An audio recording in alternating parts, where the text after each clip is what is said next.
Ny zava-misy ara-politika amin'izao fotoan'izao eto Madagasikara dia miteraka faneho-kevitra samy hafa tokoa eo amin'ireo mpanao politika saika manerana ny nosy tokony hovaina ny lalam-panorenana mialohan'ny idirana ao anatin'ny fifidianana filoham-pirenena hoy ny Général Razakaramanana Ferdinand.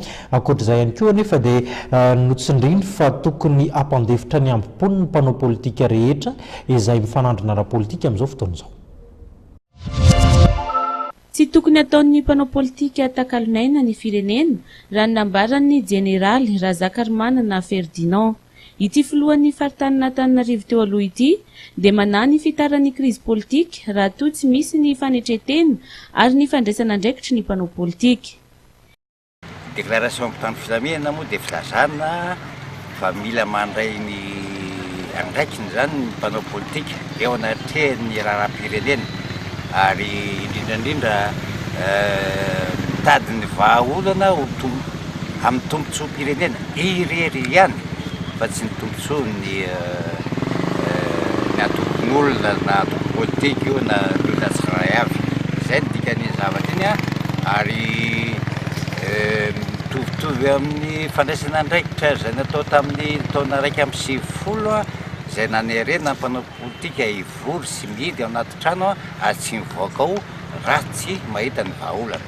Raha ohatra ny vahoaka malagasy toa sarotra ny hitan'io vahoaka ny malagasy maromaro anisa dia sairatsaina izy ireo ary mahatonga azy ireo mihitsy ny manao fanambarana hoe izay aty amin'ny faritany aty dia miandry ny fanapahan-kevitry ny ao Madagasikara. Ary nanontany hoe fa ahoana moa zany fankanareo tsy manjary izay tsy Madagasikara fa ao an-tanàna Antananarivo no Madagasikara ao ny manapaka ny zavatra rehetra fa izay aty amin'ny faritany dia tsy koty ohatrany malasa eritreritra ihany zany fanambarana izany ary tokony hieritreritra isika tsiray avy amin'izay tombontsoam-pirenena izay. Faharoa manaraka izany ohatrany miezaka mandroso vahaolana ny FFKM sy ny CFM ary izany vahaolana izany dia nisy fanambarana nataon'ny eveka ny Madagasikara izay tokony ho tanterahana tokoa. Amin'izao fotoan'izao dia misy ny fiona izay ataony amin'ny CCI mampalahelo fa atao filoha anankiray ihany ny tany.